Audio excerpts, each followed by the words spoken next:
Hey guys, welcome back to Conversations That Lead to Greatness. My name is Akeisha Smith. And I'm Lester Smith. And we're committed to helping you guys tap into your greatness by uploading great episodes on a weekly basis to educate, motivate, and inspire you to create the life you desire. Now, today's episode, we're talking about how to set your child's paradigm, which is their mindset, so they can go out into this world and become their best selves. Okay, guys? So, let's dive in. Stick around. This is Conversations That Lead to Greatness.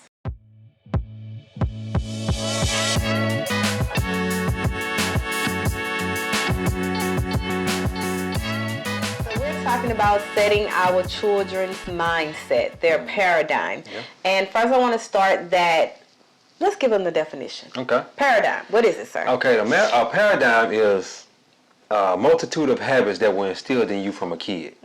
Okay, a lot of us, and if we didn't have successful parents that instill success into us, more than likely they instill, what am I trying to say, lack and a poverty mindset into us. Okay?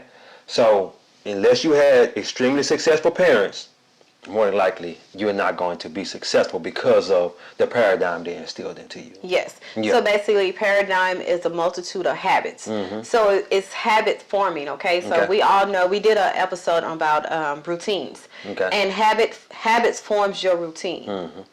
And that's why we want to go here and talk about the paradigm, because what your child do as a routine on a daily basis, it helps to set their mind frame. It shapes their mindset, the outcome of their life.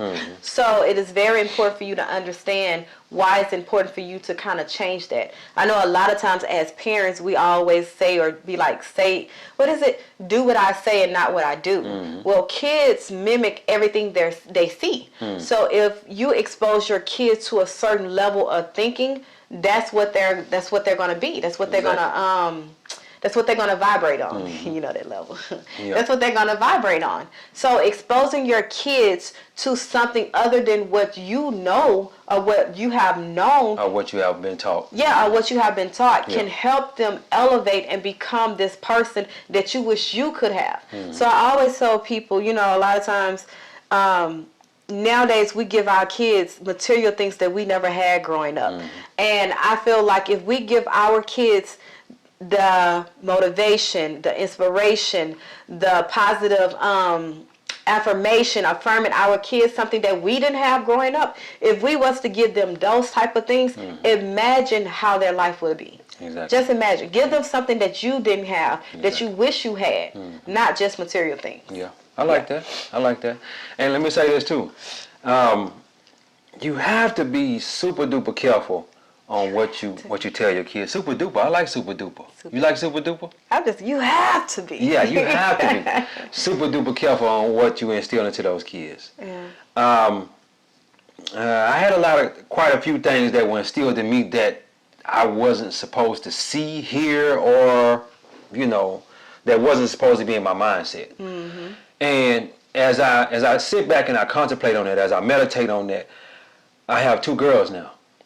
And I got to be super careful on what I instill into them and what I tell them. Because let me say this. Our 6-year-old, she'll be quick to say, I can't do this, I can't do that. I'll be like, you can do all things through Christ who strengthens you. Or else I'll say, Cain is not enough. Cain is a weak word. You can do anything. You know what I'm saying? And as I keep saying that over and over again, it gets, and then let me say this. As you keep saying that over and over again to them, they pick that up. They picked it up, and let me tell you what she says now. She's like, I can do all things. I can do anything. Anything I put my mind to. Stuff like that. Yeah. And sometimes you be like, no, baby, hold on. You took that definition too far. No, I'm just saying, like, as kids, she be trying to do some stuff. Yeah. But just go along with that. I think a lot of times, because before we became parents, I took for granted parenthood. Like, you never know what it is to be a true parent and to cultivate a child until you actually become a parent. And now that we became, I'm speaking for me. Now that I have become a parent, I realized that my life, my decisions, the way I act, behave, the things I do, it's no longer me, because I have 2 little ones watching me. And when I tell you they do everything they see you do, they gonna do it no matter if it's good or bad. So I remember, prime example is I used to always be on my phone. I was on my phone. And I started to realize that my daughter, Lauren, loves to be on her tablet. Like, it's just tablet. I want to get on YouTube, tablet. And I realized, no, we're gonna cut that out because you becoming addictive. And that's when I realized, like, okay, she see me on my phone and doing stuff and strolling. She wants to do it. And I know I should be picking up a book, listen to some educational. I know what I should be doing.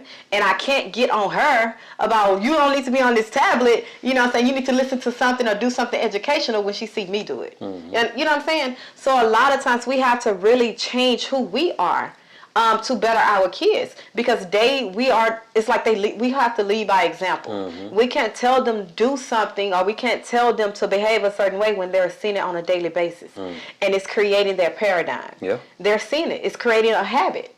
So yeah, it's very important as a parent. And let me say this too.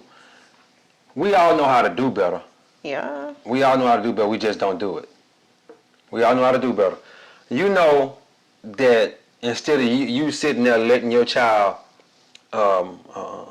scroll on a tablet or whatever, something that's not, conducive to their life, you know what you're supposed to be doing, but you just don't do it. You know you're supposed to have them flashcards out, helping them with their words, or helping them to read a book, helping them to learn, or helping them to do their addition or subtraction or multiplication. But we just don't do it. And as you keep continuously letting that keep rolling and rolling and rolling, your child is getting dumber and dumber. I wouldn't say dumb. Well, it's the truth though. They steady falling behind and behind. Getting left behind. But you want to say such a harsh word. Hey, but you want to say being left behind. I'm gonna say dumber and dumber. Yeah, because we know what we're supposed to be doing as parents. We know what we're supposed to be doing as parents. We just don't do it. I'm gonna take me for example. When our first child was born, which is Lauren, she's 6 years old now. I kept saying to myself, I'm gonna make her the smartest child that I could possibly make her. Okay, I worked with her with flashcards, reading books, a little bit of everything. I had her watching educational videos. Whether you know it or not, Coco Melon. If y'all got y'all kids on Coco Melon, it's educational. It's educational, whether you know it or not. And once I found that, I was like, dang, they teaching educational stuff on here. So I'm going to have my child on this. So I kept on that. Let me tell you something. She probably one of the smartest kids in the class. She probably is. But I'm not doing that with the second child. I'm not doing everything that I was doing with her with the second child. So I set her up basically, but I'm not setting the second one up like that. And by me saying this right now, that's going to make me do better. You understand what I'm saying? Yeah. And I think even though when it comes to that, you just have to know your child, the way they learn. You have to know their personality. You have to know, like our kids is the totally opposite. Okay, it's one him and one me. Our baby girl, she's more quiet, reserved by herself. She she could sit there and watch TV and be calm and cool. The other one, that's him. She gotta be rah-rah in your face. Look at me. And it's crazy because they have two different personalities. I know with my oldest one, Lauren, I have to, hey, stop and get on her, you know what I'm saying, and be more stricter with her. Versus our baby girl, she's more, quiet, and all I got to do is look at her. She gets it. So even when it comes to cultivating them, we have to come up with two different strategies. I can't, like the same way you did with Lauren, you can't do that with Layla. And that's what I think a lot of times we fail at, because we feel like the way we teach one child is the way the other child is supposed to learn. And if they're not getting it, there's something wrong with them. And when actuality, they just have two different personalities. That means you need to find ways to cultivate them in their, like, personalize them. But yeah, moving on. So I want to talk about why most parents find it hard to cultivate or don't understand the importance of cultivating their child's paradigm, and they let celebrities, TV, teachers, outside influence do the job they're supposed to be doing. Well, the thing about it is, none of us actually know how to raise a child. Yeah, you're right. We all out here winging it. Okay, and most of us are going to raise our children on the way that we were raised as children. Mm-hmm. Okay, we're going the things that we seen our mom do. That's what we're gonna do with our kids, or we might go the opposite. Say, well, I'm not gonna raise my child like my mom raised me. I'm gonna go the complete opposite and do something different. Yeah. You know, but majority of the time, even though you try to go the opposite route and do something different, you're still gonna revert back to the way your parents raised you, because that's the way your paradigm is set. People just don't. The paradigm is serious. It goes deep, because the way you were raised as a child, that's more than like, because you have quite a few people raising you. Your mom, your dad, your grandmother, your grandfather, your aunts, your aunts, your uncles, and teachers. All of those have a major impact on you. And if they continuously told you can't do this and you can't do that, more than likely you're not gonna be able to do that. You're probably not gonna be successful in life because of what they told you. And if you try to step out and do certain things, you're gonna be like, well, mama said I shouldn't do that, or mama said I couldn't do that. You know what I'm saying? So it's kind of it's a real thin line. It's a thin line, but I always say, I try to understand both sides, because I can be very biased at times. But I try to understand both sides when it comes to that, because it's like either you want better or you don't. Either you're going to do what it takes or you don't. Either you know, once you have a child, it's like it opens your eyes to a new world, to a new thing, because it's like, now, man, I'm raising this human being to get out into this world that's going to eat them up. Am I going to raise them the same way I was raised and look how I turned out, or look at all the healing and the trauma and the triggers that I have to go through? Am I going to raise them with that same paradigm, or am I going to do the work? Am I going to heal? Am I going to find out what my triggers are? Why? You know, I have these triggers. Am I going to do the work for myself so I can then pour into my children? So I can then pour into them some positivity without being triggered from my upbringing. That's the thing I realize. It's like you have to make that decision. It's no longer you. It's no longer about me. It's about them. And I always pray this prayer like, God, help me to be the mother that my kids need me to be. Not the mother you, my mom, or I, need to be, or what the world or society tell you what kind of mother, but the mother that the kids that God blessed us with. Show me how to cultivate and develop them and be the mother that they need. Because God put something in them that I don't know. They don't know, and it's up to us to figure it out. It's up to us to cultivate them so they can then pour from that. So help me be that mother. What do you need from me? What kind of mother do they need me to be? Not what kind of mother do I have to be. Not what kind of parent that the world tell you to be. And I think a lot of times when it comes to parent, it's so glamorized now that it's like, oh, it's kids. I can dress them up. We can play dress up, have a little boy, have this little hat on, my little mini-me. It's more than that. Yeah. It is more. A whole lot more than that. It is home. It's more than that, because now you raising a whole new generation. And what is that generation you raising is going to contribute to this world? Exactly. And let me say this Tight too. but right. Tight but right. Let me say this. When my mom was on drugs, okay? I didn't have my father in my life. So I was already set up to fail. I was set up to fail. I was set up for failure. As I sit back and think about that.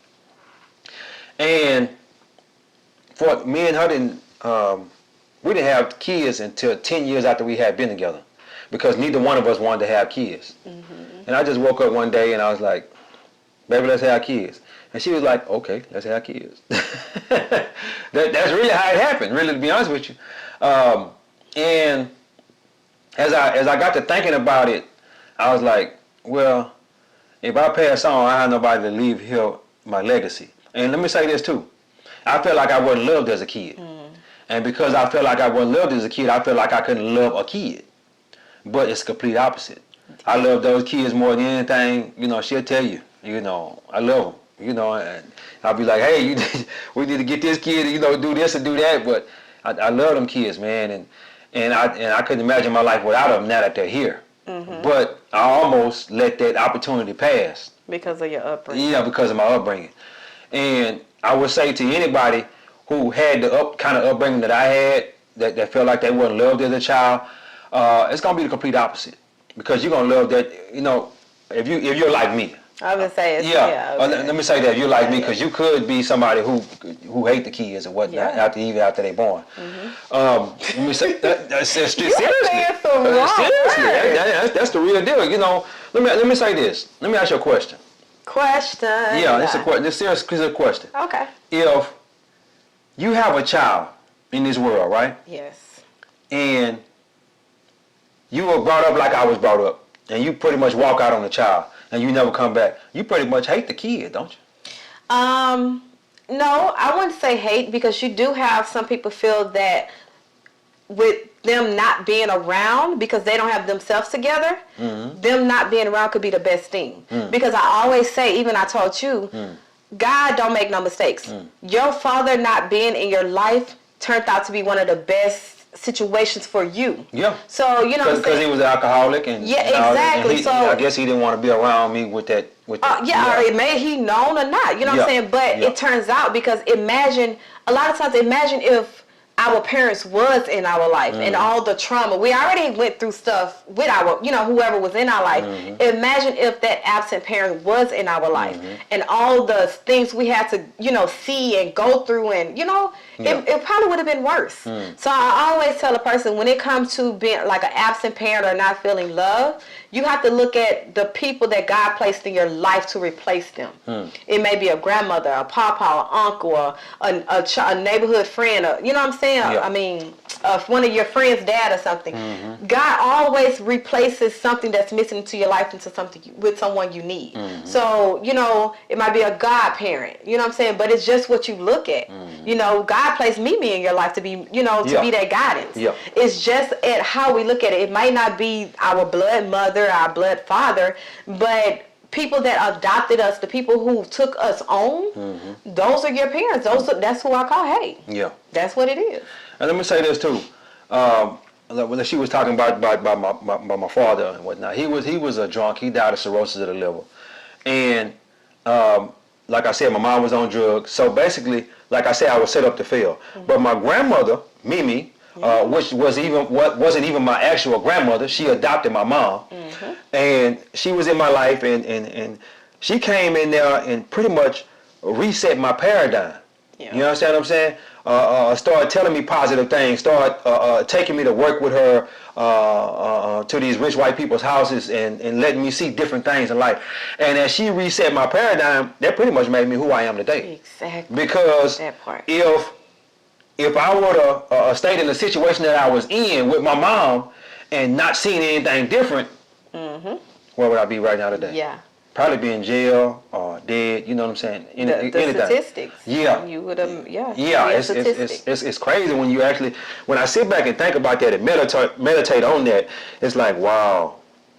One person. One person can change your whole life. Yes. You understand what I'm saying? Yeah. And that's what it is. Take that one person. If you have an absent, baby father or baby mother that's not, doing their part, you do the part. Yeah. Don't worry about what's not. A lot of times we're so focused on what's not and not present on what is.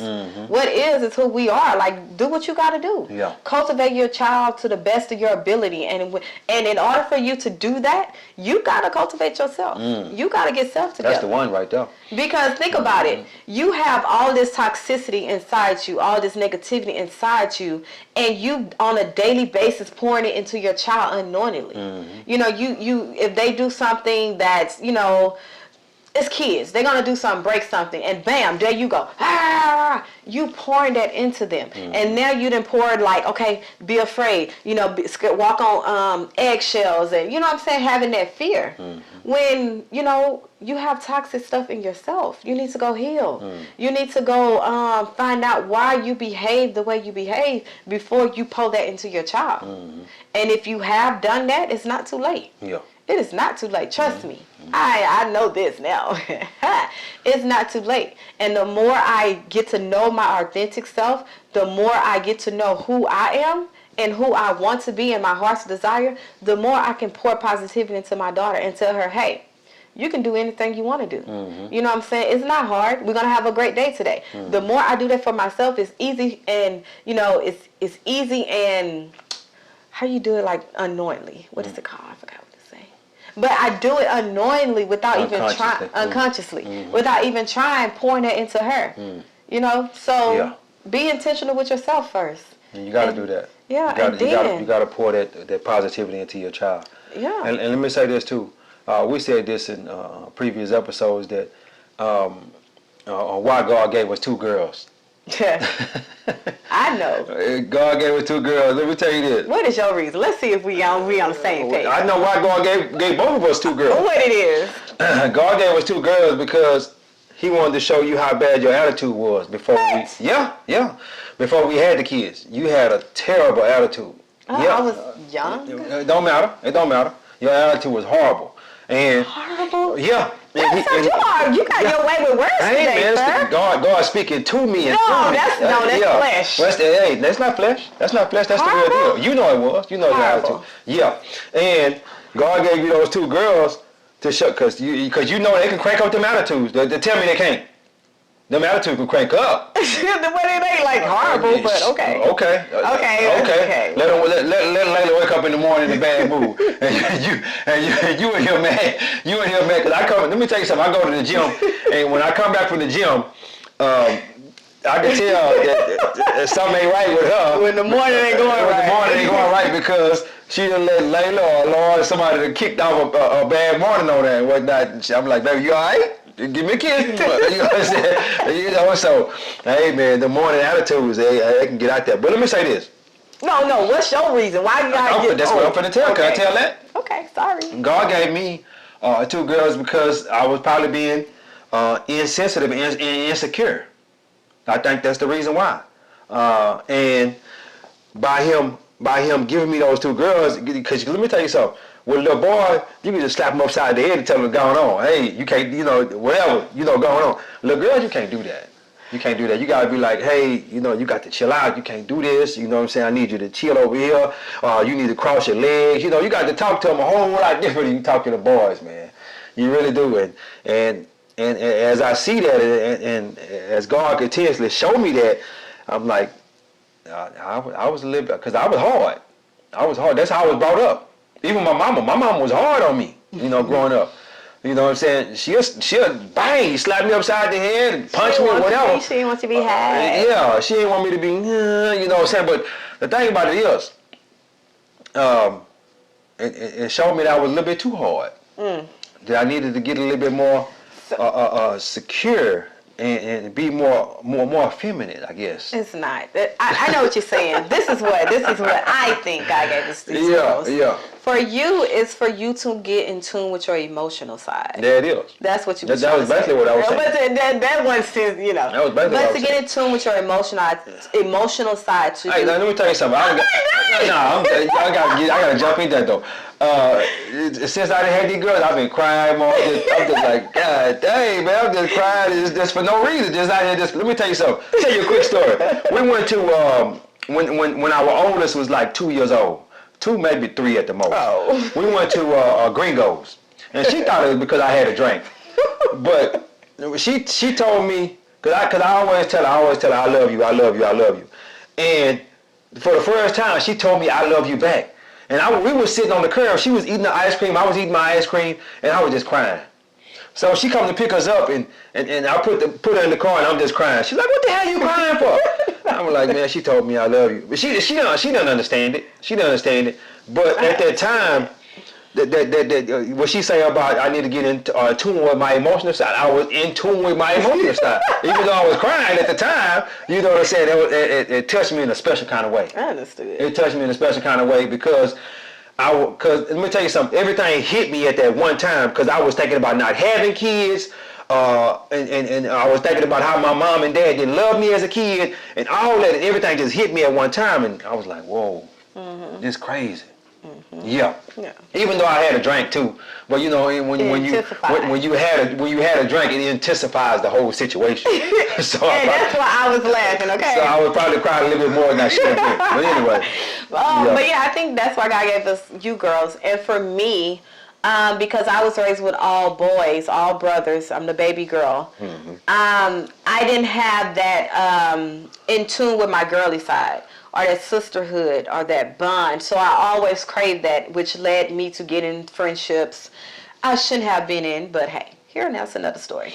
But I think God gave me those girls to realize, okay, I have someone for you that will love you unconditionally, that you can bond with, that you can teach, cultivate, and, have that, that relationship I always craved. And to show me my attitude. Because since then, it wasn't a horrible attitude. I don't like the word horrible. I like it. Because horrible mean I'm just this bitch, and I never been that.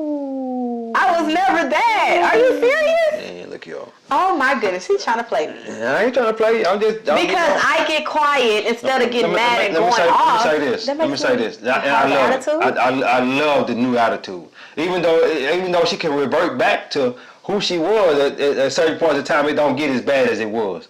Because let me ask you a question. If you love a person, how can you walk around for a whole week and not talk to them? Just think about that. I was processed. For you guys that's in your relationships and your marriage, how can you walk around for a whole week and a half, 2 weeks? I think we done went 2 weeks before. Week and a half at least. How can you walk around the whole time and not talk to that person? And let me say this: if you're doing that, I need you to stop that, because let me tell you something. What she really did, and she didn't know she did this. Yeah, she opened up the door for me to go out and seek attention from someone else, because she wasn't giving me the attention. Yeah. Am I right? That's when you told me that. That's when I was like, whoa. Yeah. That's when you open up a whole new door, and that's a door that you do not want to open with your significant other. You don't want to open that door. You want to cool out for the night. I would recommend that you don't even go to bed mad. Y'all need to talk it out before you go to sleep. Because when you go to sleep, all that stuff sets off into your subconscious mind, and you get to thinking crazy thoughts. I see. Why you open this up? Because we gotta do I gotta explain myself. Yeah. This is a whole new episode. Yeah. But anyway, back to the topic at hand. Yeah. Setting your child's paradigm mindset. Okay, guys. So as we close, you ain't gonna hear me, sir. Just saying. As we close this wonderful episode, we just wanted to come and shed light on the importance of you being the change you want to see in your family. A lot of times we say be the change you want to see in the world, but your world is right here inside you. The things you can change, the people you can affect, is the ones in the close proximity of you, which is your children. Be the change you want to see in your family, in your family line. Then we worry about the world. But let's start at home. Okay, guys? So, please make sure you thumbs up this video. Subscribe if you haven't. Why haven't you subscribed? I'm just saying. I just want to know why. Why you haven't subscribed? Okay, stop playing with us. Just go ahead and hit that button. Hit that subscribe button. Hit that notification bell. And so you'll know when we upload a new episode each week, you get first notification. You get first dibs. Because we on a journey. We ain't got time to be playing, okay? What else? Oh, follow us up on social media. We have TikTok, Instagram, and Facebook. All the links will be in the description box down below. Without further ado, take us home, Bobby. Hey guys, as you can see, that I get real transparent. You know what I'm saying? I tell you about the good and the bad. It don't really matter to me, because guess what? I'm trying to help. You know what I'm saying? I'm trying to help you and anybody else, whoever want to listen to this. But you know what I noticed? In order for you to be transparent, mean you done healed in that area, or like you understood why you was the way you are. Exactly. So transparency to me is like, let me tell you I this ain't too. that no more. So you can't hold it against me, because I am not her. Just saying. So I say let me whatever. say this. In order for you to be transparent, you have to do some healing. You do. You have to do some soul searching. You have to do some deep within to find out who you are as a person. Because you can't be transparent if you don't do that. Because that probably have to be a whole episode we got to do. We're gonna write that down. Yeah, you got to do some deep soul searching to be transparent. And as you can tell, we was transparent in this episode. Because I'm gonna tell on me, I'm gonna tell on her, we're gonna tell on each other. That's just what it is. I still gotta plead my case. Let me say this, because that's all we want to do is help. Yeah. That's all we want to do is help. And if we can help somebody with our life story, then that's where we want to go with it. But anyway, guys, God is good. Life is good. When we look good, we feel good. We live in a life of abundance. Peace. Bye, guys.